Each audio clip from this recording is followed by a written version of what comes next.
the struggle of a man begins at birth.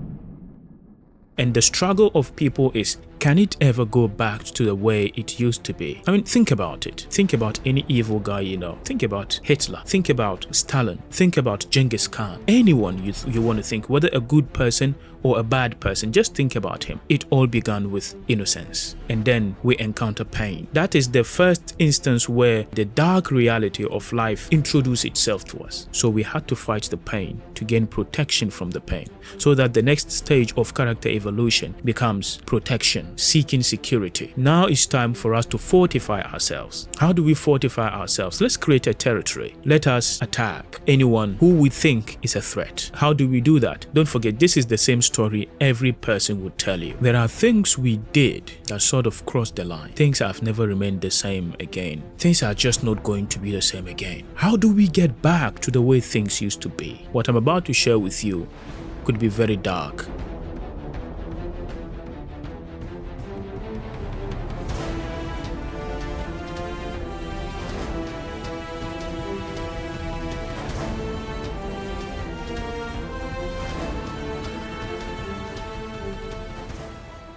Hi, salam alaikum, friends. You are about to listen to a Human Bound podcast. Your host here, Ali Hamban. Thank you for stopping by. In this episode, I just want to ask a question. And I believe it's a question that we struggle day in and day out to answer. And it is this question: can it ever be the same again? Yeah, can it ever go back to the way it used to be? I mean, think about it.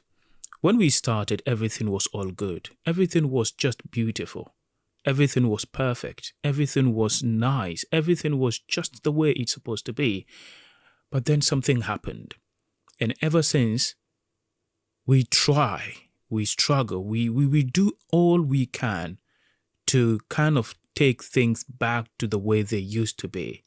Because we believe the way they used to be is the best way. That's why we think the olden days are always the better days. I mean, the old generation would always say our generation is the best generation. And this new generation, we don't know what is wrong with them. I mean, this has been the same theme. This has been the same music that we have been singing every generation. The older generation seems to think and believe that their generation is actually the real deal. This new generation, we don't know what is wrong with them. They are kind of, they don't know what it's all about. You know, they should come and see how things used to be.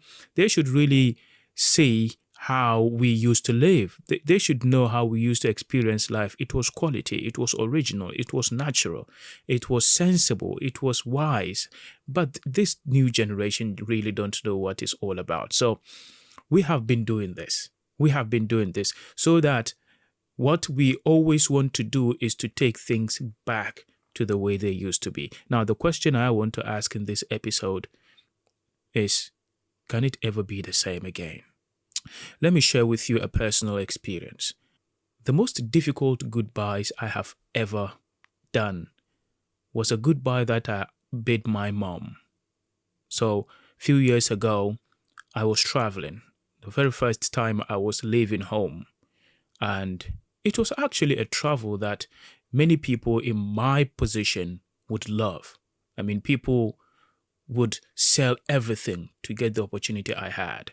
People would kind of do anything. They sell their properties, they take loans they don't even know how to pay back. The things they have worked all their lives to earn, they just would spend everything to get the opportunity I had. That is how much people are looking for the opportunity I had. People from my background. So it's not some sort of a travel that is not wanted. It's not an unexpected travel that you may say, I'm going to a very worst situation. No, it was a travel that people in my background, people from my place, are actually looking forward to. But here's the thing. I was quite excited. I was quite happy that this is a great opportunity. I have this opportunity to go and exploit a possible greener pasture somewhere.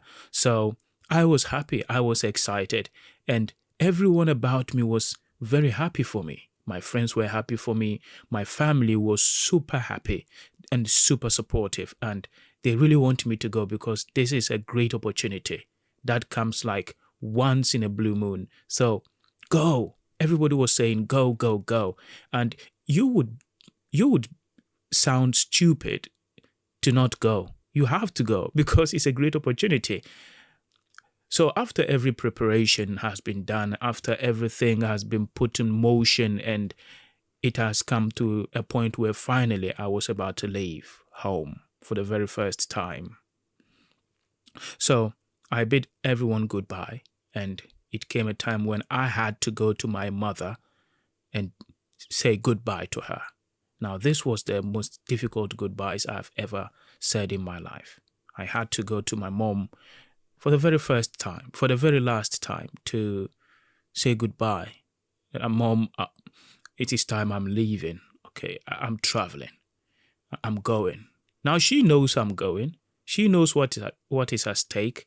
She knows that travel is a sort of travel that you wouldn't know when exactly you would be coming back.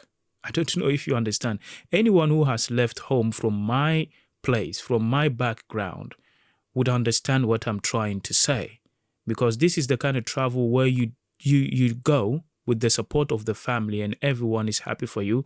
But the thing is, you don't know exactly when you're coming back home. You don't. You don't.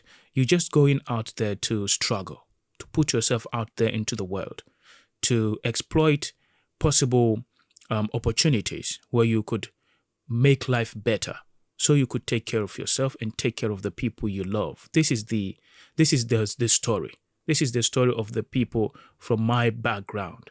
Okay, it's the same story of many immigrants, if you may say. Like, we leave home. There is this thing we say: we leave home to make home better.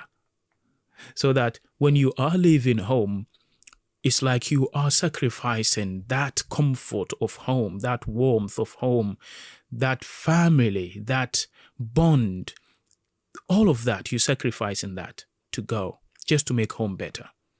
But people understand that, and people would support you, and they would be happy, and they would even feel jealous for you. They would feel jealous that, wow, he has got this opportunity. He's going.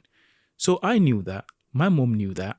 And when I was going, I said goodbye. And it was just difficult. I could not bear it. Okay?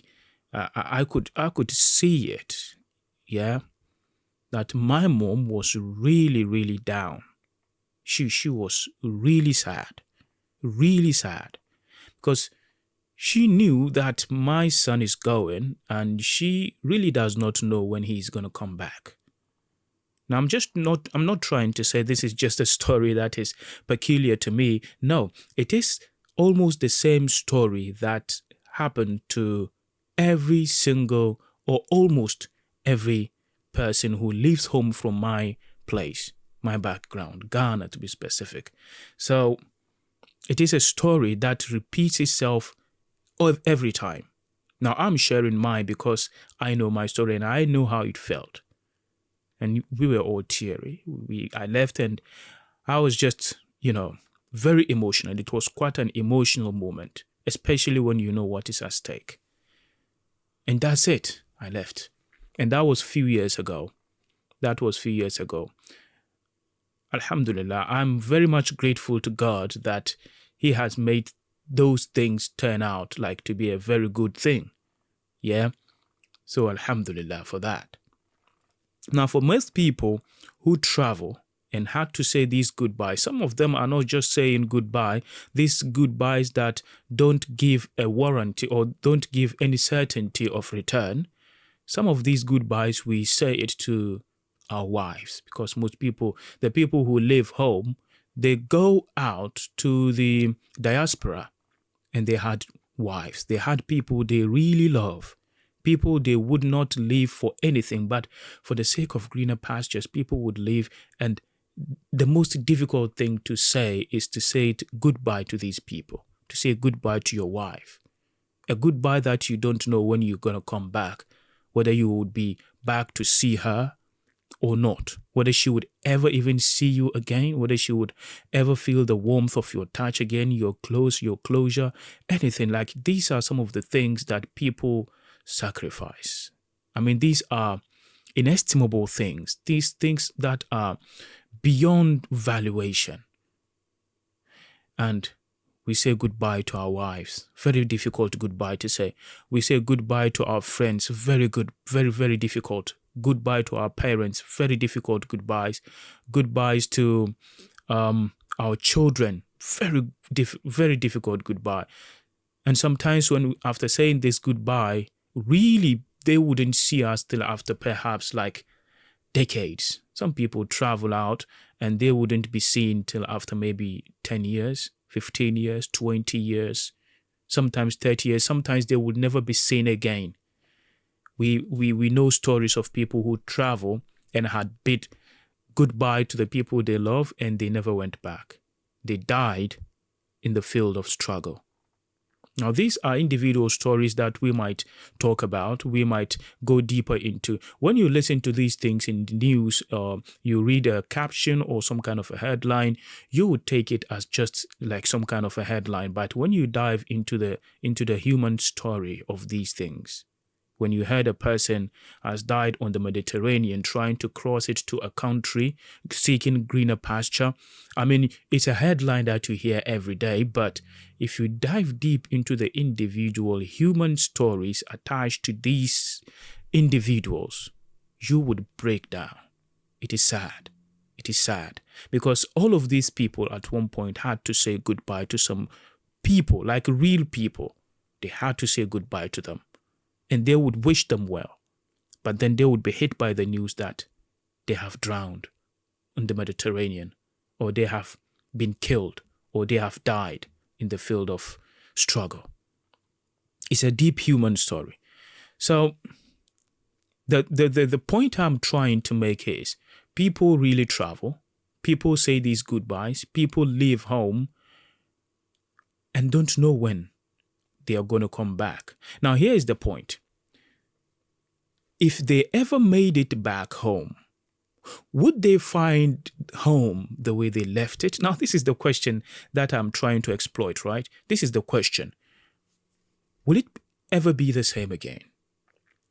Would home feel the same when they left it like few years ago? You've left home for 10 years. When you come back, is it going to be the same? Are you going to find home the same way you left it? The people you left, are you going to find them the same people again? Are you going to find your children the same? Are you going to find your friends the same way you left them? Are you going to find the atmosphere, everything, the environment, is it going to be the same again? Now, this is a question, right? This is a question that is worth exploring. Because you and I know that sometimes things change. Things just change. And when they change, we just don't get them exactly the way they used to be. Now, this is the question that I try to explore in this episode. I just began with this story because I just want you to have a feel of how departure could cause things to change in a dramatic way, in a way that is so hard to revert it back to the way it is. This is the same story of every hero. If you could check the story of heroes, stories we tell all the time. And I would seek to tell some few stories here and there, so we might pick out and understand the nature of things, the nature of humans as in relation to how we are desperately try to get things back to the way they are. Now, the question is, do we really get it back the way it used to be, or we don't? Now, I believe it's a very important question, isn't it? It's very important. It's a very deep question. Now, if we arrive to some kind of understanding that we don't get it the way it used to be, now, is that bad? Is that bad? Well, I don't think it's necessarily bad, but I would not jump the gun to make that conclusion yet. But I just want us to take a journey, just a little bit of a journey here. I want you to consider the story that the religious body tell. Now, the religious body tell the story of many people, prophets, and these prophets are human heroes. Now, there is one backdrop, there is one background of these whole stories, how all this human struggle begins. There is a book I read, I believe it was taught to us way back in the secondary school, senior high school, and it is The Gods Are Not to Blame, written by Olarotimi. Right, I loved that book so much. I love that book for its literature. I mean, it was well written. I really enjoyed reading it so much that in the classroom, I was given the task of reading it whenever it's being explained by our English teacher, because I loved it. Okay, even back then when I did not understand really what it was all about.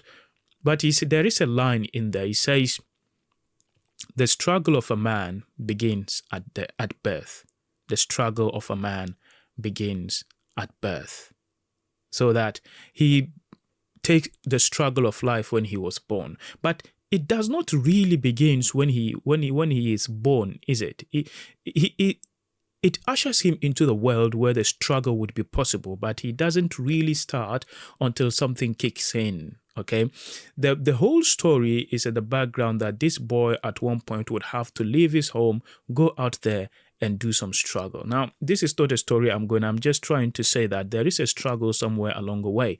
And this struggle is made possible by certain factors. Now, the religious body tells us a story. Okay, if you pick up, what is the genesis? What is the background of the struggle of human being? Now, the monotheistic religion, Abrahamic religion, Islam, Christianity, Judaism, and all of that, there was something that happened along the line.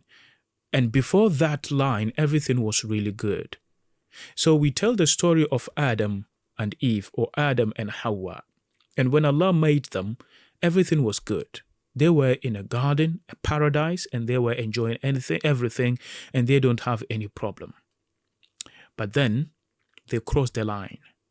When they crossed that line, by that sin, some call it original sin, some call it a sin, a mistake, whatever it is, something happened.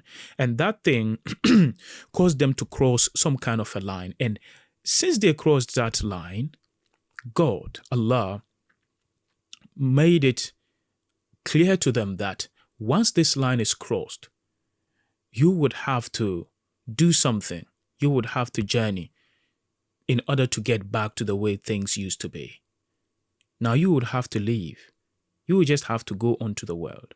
You would have to now find your way back to the way things used to be.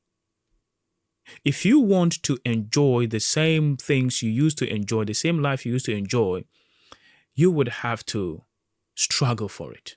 And that kicks in the struggle of human. Now, this is the story that the religious body tell.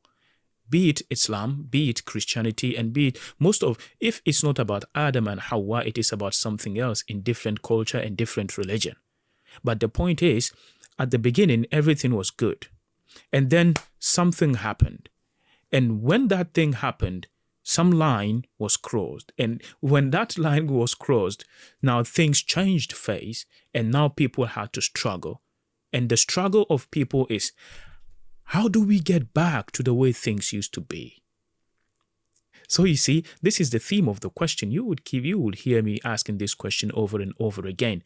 Will it really be the same? Now, consider this, right? Consider this.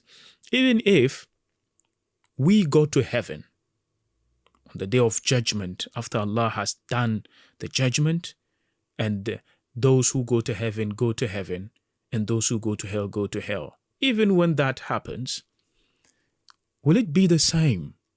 Well, it might be the same for some people, but there would also be an existing people who go to hell. Now, before all this happened, there were no people in hell, but now there are.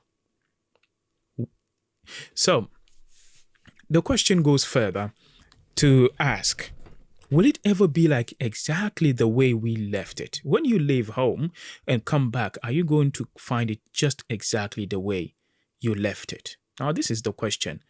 And I introduced the story of religion so we see that this is not just a question that is It's just some random question that I just pick up somewhere. It is a question that is deeply rooted in all human story. Everyone is trying to get back to the way things used to be, because things were beautiful until something happened. And ever since that happened, things changed. And ever since it changed, people are really struggling to get back to normalcy. Now, there is this theory, it's a psychological theory. They say cognitive dissonance. Now, cognitive dissonance is a theory that seeks to explain how people would always seek some harmony, because between what people believe and the nature of people, there is some kind of discordance. There is some kind of an imbalance that occurs when a person acts against his will. He acts against his belief, so that this is what you believe, this is your nature, but then something made you do something against your nature. Now, when that happens, cognitive dissonance theory suggests that a person would always find a way to go back to harmony. That is just our nature. We want to go back to harmony. Now, how does he do that? He either justifies his action so that he feels that this action is, after all, good for me, so that he gains harmony. Or he does not justify the action. He would rather seek to adjust himself to kind of harmonize himself with the actions that he made, so that he gains this balance. Now, this is what human beings always want, the harmony, the balance. And whenever there is this imbalance, people don't find it right, so that there would always be a struggle to go back to harmony, to go back to the way things used to be. Why don't you consider the stories, the hero stories that we tell? If the movies have this hero story that is told all the time. Why don't you consider The Hobbit, for example? The Hobbit. I don't know if you have seen A Hobbit. The Hobbit is a great movie. It is some kind of a precursor to the Lord of the Rings. Now, The Hobbit and the Lord of the Rings is basically a guy who is living in a very harmonious environment. Wow, his place is nice. Everything was beautiful. He is Bilbo Baggins, is it? No? Is it? Yeah. So, he loves his environment. It's beautiful. Everything was peaceful. Everything was quiet. Everything was nice, sweet, until this wizard came down to him and told him, like, no, you would have to take this adventure. Why? Because now there is an evil coming. There is a great evil coming. And you will have to take this journey, and then you would have to fight this evil. And then once the evil is conquered, you can come back home and live happily ever after. Now, Bilbo took the journey, went out with the wizard and then Gandalf, and they went out into the world with these dwarves and all of that, fought the orcs, and they've seen so much. They have done so much. They have seen so much has happened to them. It was bloody. It was so tiring. It was so scary. But at the end of the day, they've conquered the great evil, and he came back. Now, when he came back, he came back with some victory. He came back with experience. He came back with a magical ring. But then he wasn't the same person. Even though the environment he came back to was really nice, it was cool, but something changed about him, so that he is not enjoying that place anymore. No, something changed. It's not the same again. It's not.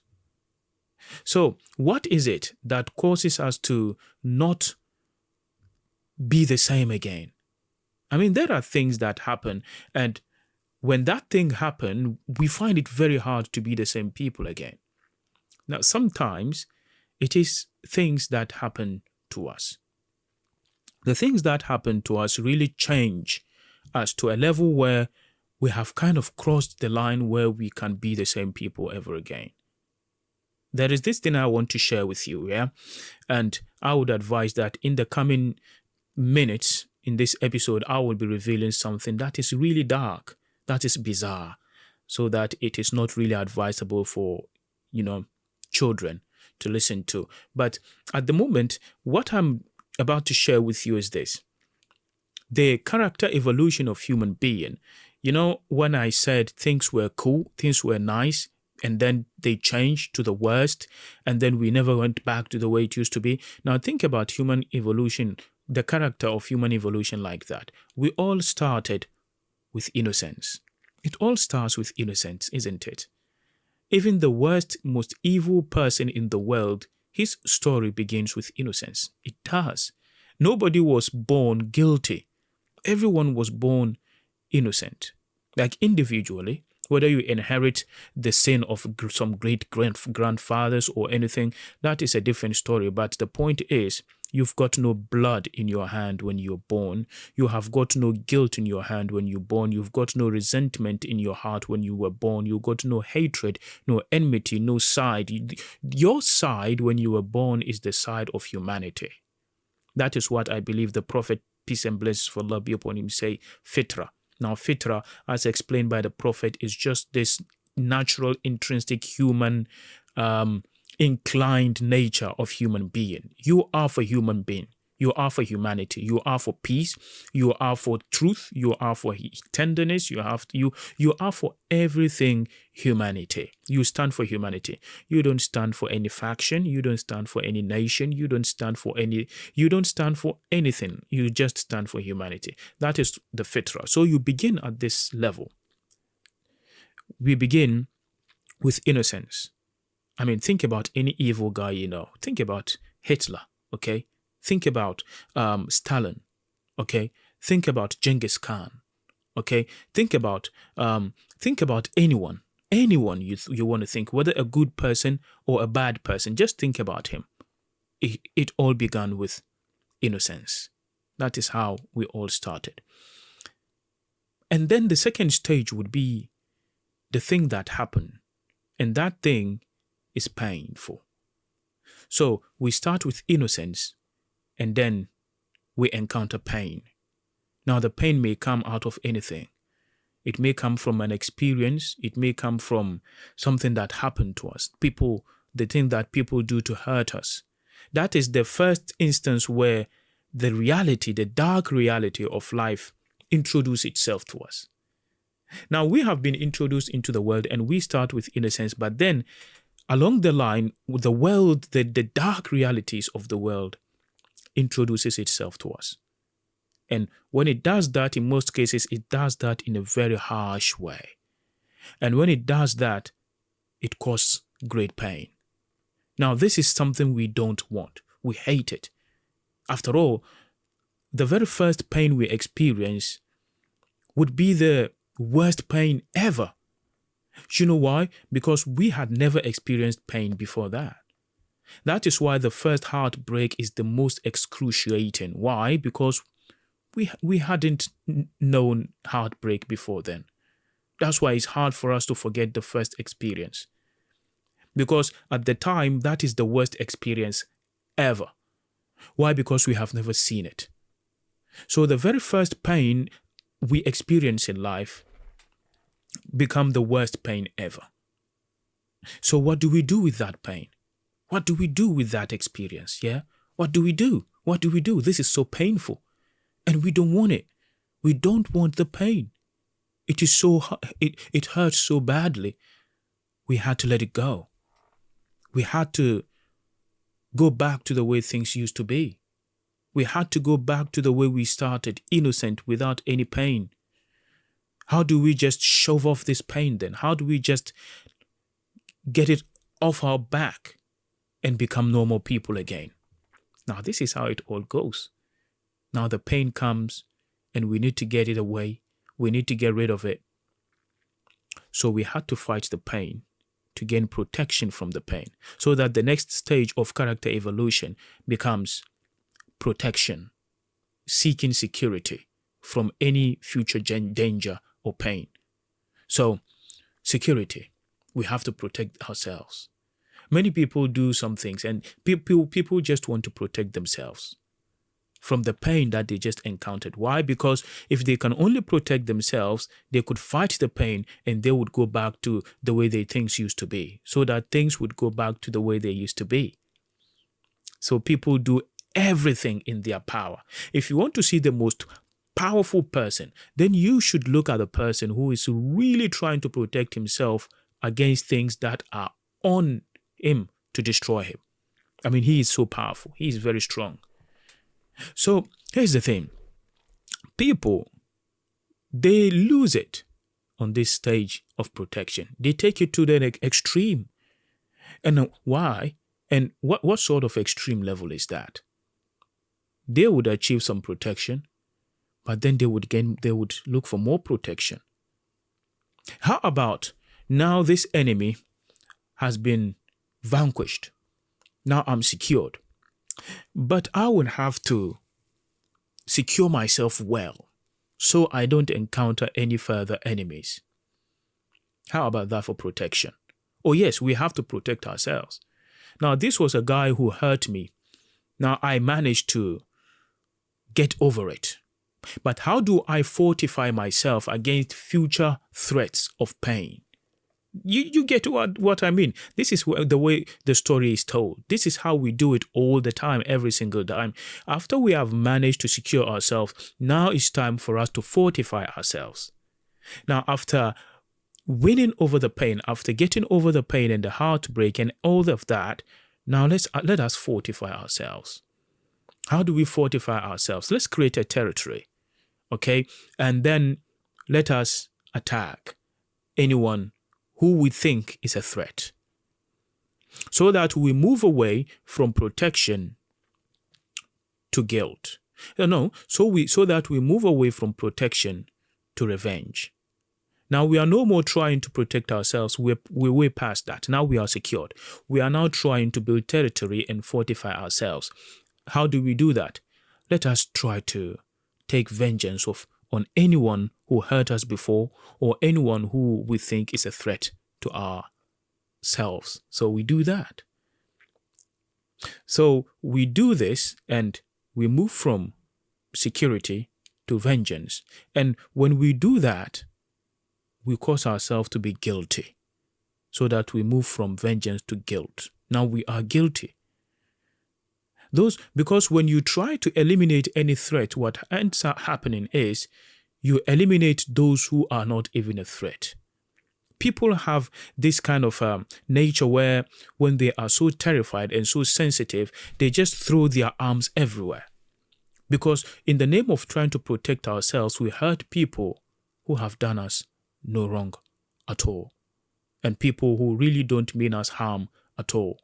Because we want to protect ourselves. And the slightest chance that this person might be a threat warrant us to either hate him or attack him, make him an enemy. And the best way people operate in doing this is to just tag you. Because if they don't tag you, they feel bad for doing you harm. But if they tag you and they see you as enemy, then they feel good for hurting you. That is what people do. So we are past security. Now we have taking vengeance on people who don't deserve it, and now we have become guilty. Now, how do you go back all the way back? This is so far away from home. Remember, you started with innocence, and then you went through pain, and then you said, no, I have to protect myself. Then you did that, but then I have to fortify myself. Now, how do you do that? You have to attack threats, and then you become guilty, and you become terrorizing, and then you now start to terrorize any person you think to be a threat, and then you lose it. And then you are now down deep into the abyss. How do you get out of it and get back to innocence? Don't forget, this is the same story every person would tell you. Why do you hate these people? Why are you the way you are? Why are you so resentful? Why do you hurt people? The reason is always this. They have done it to me before. Don't you know what I have been through? You don't know my story. These people might harm me, and you don't know what I have been through. This is the same story we tell everywhere. Do you know why? Because that is the same story everyone share. The good people and the bad people alike. We share the same story. It is our character evolution.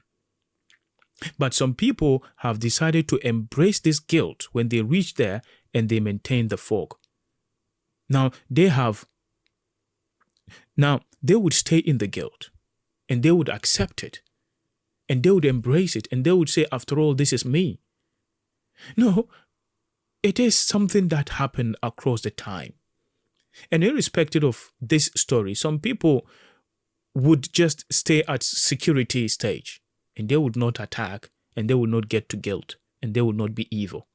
Now, this is the two difference. The evil people take it further from security to vengeance and to guilt. But the good people, they stay at securing themselves. And they would be this close between them, their pain and their innocence, and they will be toggling in between. So this is because we all want to go back to the innocence, so we take this journey that revolutionize and change our character. So sometimes it is the thing that happened to us that changes things so that it will never get back to the way it used to be. Or will it? Now, sometimes it's not really what happened to us. Sometimes it's what we did. You know, there are things we did and there are things we do that sort of cross the line. And ever since we've done them, ever since we did them, things have never remained the same again. Within us, we know and we feel, we know for sure that things are just not going to be the same again. Something has changed. So, okay, now a heads up here. What I'm about to share with you could be very dark and gruesome. So I would advise that you take notice of that, okay? Because we do things as human beings. Even when we think we don't have that tendency, we do. We just wait for the right atmosphere and situation and condition, and we will do the unthinkable. You know, we have crossed so many lines as human beings, and in recent history, we have crossed a very dark line that the world still has not recovered from. I'm talking to you about the two world wars that the world has experienced recently in this century. In the First World War, so many people have died, and some of these people did not die through the bullets of soldiers. No, they have not died through the knife cutting or any injury, physical injury, no. A great number of these people died by sheer hunger.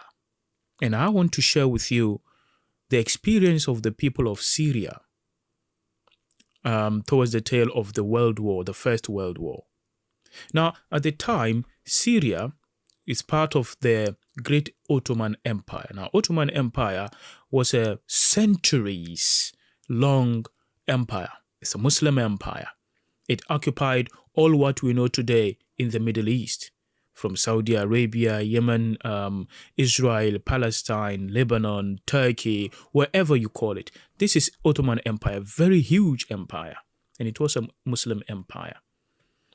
When the World War broke, it allied with Germany, and the allied countries, i.e. France and United Kingdom, they fought Ottoman Empire. Now, they have realized that to put Ottoman Empire down, to bring it down, it would have to be done internally. So they inspired, they instigated, if I may say, they pushed an internal conflict, and they really pushed the Arabian part of Ottoman Empire, them who were the Hashemite people of the Arabs, to kind of revolt the Ottoman Empire.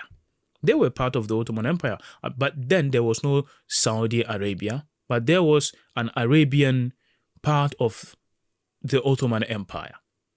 So they took this revolt and they actually attacked the Ottoman Empire.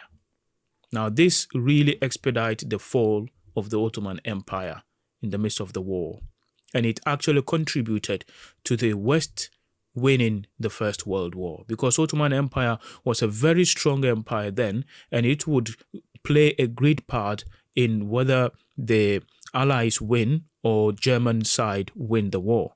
That's why it was critical for the Arabs to fight the Ottoman Empire, bring it down so that it would weaken the strength of Germany in that war. And that was what happened, exactly what happened. And Ottoman Empire fell. Now Syria, Mount Lebanon, at the time, its population was estimated to be around 400,000. When Ottoman Empire fell, all these areas was kind of geographically demarcated and divided across nations. So you would find this country, you would find that country, you would find that country. There is a whole lot that happened then, and I would encourage you, if you are interested in that, to go and check it out. In that war, the Syrian Lebanon bit, something happened then. Because of the war, food was denied access to this part of the Ottoman Empire. Why? Because it was a strategy of war. And this lack of food caused great famine between 1915 to 1918. And do you know how many people died? People around 200,000 died in that famine. Now, this was not a death by bullets, no guns, no bombs, no. People died because they did not have food to eat. They died in numbers, in thousands, in tens of thousands, in hundreds of thousands. Now, this is half the population of that place. They died. Now, when you hear like people die in great numbers, it becomes a statistic. But let us dive deep into the individual stories. Now, there is a book by Timothy Snyder called The Bloodlands. Now, he gave the account of the death, of famine death of Ukraine and Russia in the hands of Stalin and Hitler. And in this, he gave the account of how people die in those famines, and he gave account of the death in the Lebanon, Syria. Now, here is the interesting thing. I'm not quoting. I'm just trying to paint the picture of what he explained.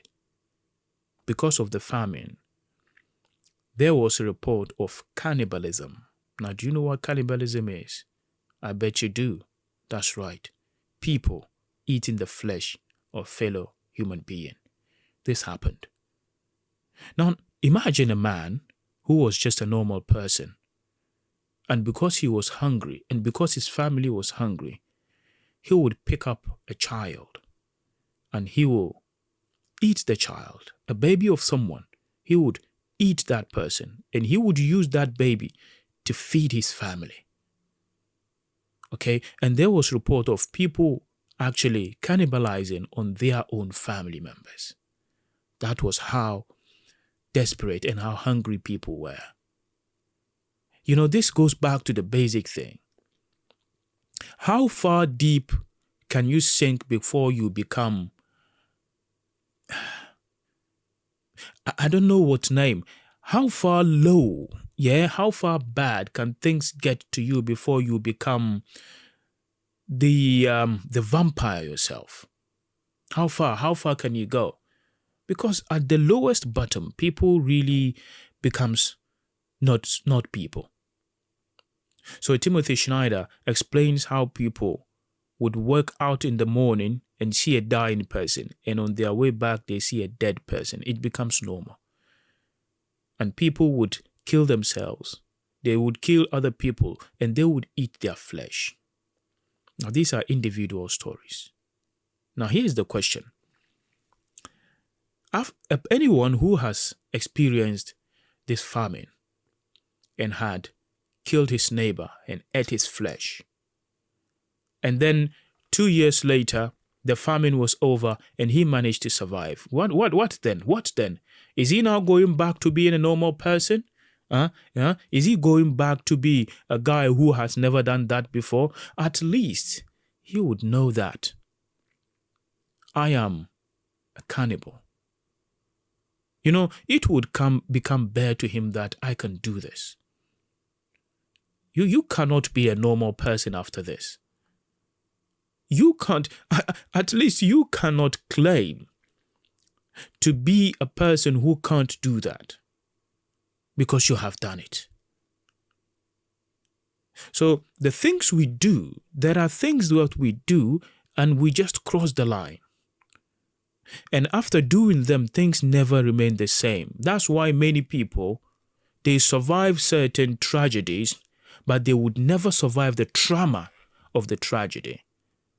That's why many people, when they come back from war, we have so many stories, people coming back from the front lines, they come back home and they never find life the same again. Some of them commit suicide. There is a high suicide rate whenever soldiers come back from war, because the things they see, the things they do at the war front are just so bizarre. And what it does to their mind is something they can't live with. So that they think dying is much better than carrying this wound for the rest of their lives. Some of them come back and they can't live a civil life. They are rushing to go back to the war front because now their life is just that. Because they cannot be normal again. They cannot be the same people again.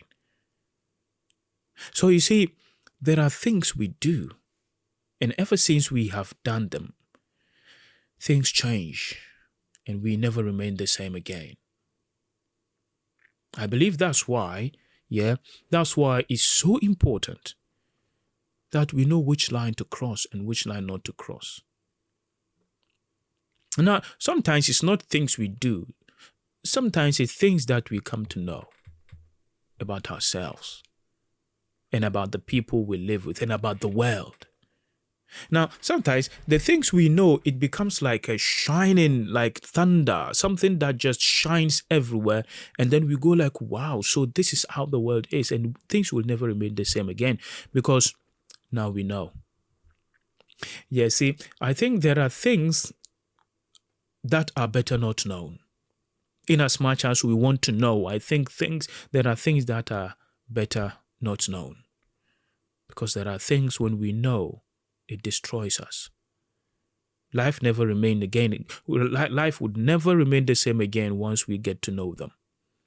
That I believe that is why in Islamic tradition, Allah advises us not to ask so many questions. He says, "La tas'alu an ashya'a in tubda lakum tasukum." Do not ask so many questions. Because these things, if they are revealed to you, they're going to hurt you. I don't know if you have given a thought to this verse. Some things are better remain unknown. Because once you know them, you have crossed some mental line you would never get back. You would never be normal again. And on top of that, it even says, وَلَا تَجَسَّسُوا. Do not be so much curious on things that does not affect you. If it doesn't affect you, why do you look for it? Why do you want to know? Like, I know we are in a world where information is everywhere. Is it any wonder? Is it any surprise? Does it surprise you why people are cynical? It's not surprising why people are bitter. It's not surprising why people are terrified all the time. Why? Because people know so much more than they ought to know. If I don't know something, I'm cool. I'm cool. If it happens, then I learn. But what are the chances that it would happen? Sometimes there is a very slim chance. And if it doesn't happen, hooray, good. But not the man of today. We love to know it. And people have made it their business to let you know it. Have you ever thought of this? Some people reveal something to you just to hurt you. I don't know if you have noticed this. Imagine a guy who just see you having a very lovely time with your wife. Enjoy your life. I mean, you and your wife have seen no controversy at all. You have experienced no bitterness, nothing. You are just living a good life. You are happy. You trust each other. You love each other. And this guy just look at you having this beautiful life. And he was like, who is this? This guy doesn't know reality. He is so romantic. He doesn't know reality. Let me just teach him some reality. And he approaches you and then he goes like, do you know that this your wife actually had 5 boyfriends before you? I mean, do you know that she used to be this bad lady in the community? She was so charitable to the guys. Did you know that? Did you know her first husband actually caught her cheating on him in his own bed? Did you know that? You see, why is he telling you that? You didn't know, and you lived with this lady for years and you enjoyed each other, and it didn't affect you in any way. Is it a knowledge that is going to be useful to you? No. If you don't know it till you die, is it going to hurt you in any way? No. But this guy would just have to tell you. Now, telling you that only hurts you. So some people really tell you the truth, not to help you, but to hurt you. Because some truths only hurt people and they don't help them in any way. Now think about it. If it doesn't hurt you in any way, why must you know? Even though you want to know things, but there are things that are better not known. Because knowing them will hurt you more than it would help you. Now you may disagree with this, but hey, this is what I think. Because certain things, when revealed, would actually bring the dark side of the world. And whenever the dark side of the world manifests, it just have this receptive thing in the heart of people that kind of glooms all light that exists. I don't know why that is, but it happens. Imagine that you have great number of reasons to be happy, but for some reason, this one dark thing would have this power to overshadow all the happiness you have. I don't know why that is. I used to work at a company, and when you sell things, people put down their reviews. Now I want you to check this out. It works. Okay? You would have like 20, like 100 good reviews under your product. Oh, you're doing good. Your service is fantastic. 100% you are good, 5-star. And somehow, one person in the midst of all these great reviews would go like, this guy's service is so terrible. They have sold me a bad product. Their manager is rude. Just this one comment, just this one review has the power to affect your service. And a guy would just give you a ring and go like, I want to buy this thing, but I have seen a review on your page that someone is saying this. He has not seen all the 1,000 good reviews, but one review has affected his judgment. That is how bad it is. That's why some knowledge better remain unknown if you really want to have your peace of mind. Because if you know them, you lose it. That's it, you are done. So be careful who tells you what truth. Some people are not telling you the truth to help you. No, some people are telling you the truth to hurt you. And they will go like, he doesn't know reality. Let me share some reality with you. The reality is that woman you live with, she's going to cheat on you. No, don't think I don't know. No, I live with a woman, yeah? She was the angel of my life. I gave her everything. I did everything for her, okay? And she was the most beautiful, the most kind, the most loving woman you would ever known, okay? Better than even your woman. But she cheated on me. Yes, she did. She cheated on me with my friend. Yes, she did it. She is bad. She's going to leave you. Is he telling you the truth? He is telling you his reality. But somehow, is he sharing his reality to help you? In any way, is he sharing that reality to kind of solidify and augment your joy with your missus? Is he doing that? No, he is doing that to hurt you. So the things we come to know really change our perspective in so much way that things would never become the same ever again. So, in conclusion, as I am gravitating towards the end of this episode, now the question remains, after all this, can things really get back to the way they used to be? After knowing what you know, after going through what you have gone through, after doing what you have done, after seeing what you see, can things go back to the way they used to be? Now, if the question is no, is it bad? If there is one thing that I understand about human nature and human evolution and our history, is that even though things do not necessarily go back to the exact way they used to be, we always have the capacity to adjust and make them work. So that even if you leave home and come back home years and you don't find your friends, you don't have your parents sometimes, you don't find the people you left, you always find a way to make it work and still have a good life. Even if it was not the same way it used to be, it can still be better.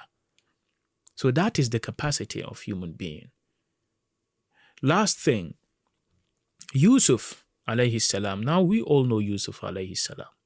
When did he dream of a better days? When he was just a young boy. He woke up one day and he told his dad that I had this dream, and in the dream I saw the sun, I saw the stars and the moon bowing down to me. Now this was a sign of greatness. He was just a boy. He did not even understand the dream, but his dad understood it, and he cautioned him about people, how people would just cast you out for the good thing that you see in your life.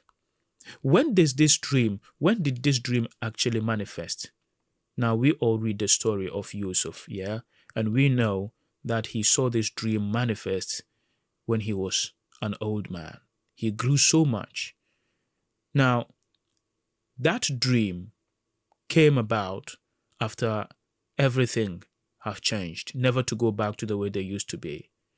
That dream came about after his father got blind, after his brothers betrayed him, after he became a slave, after he was incarcerated and thrown into jail, all right? After he was lied to, after he was tempted, after he was forgotten in the jail.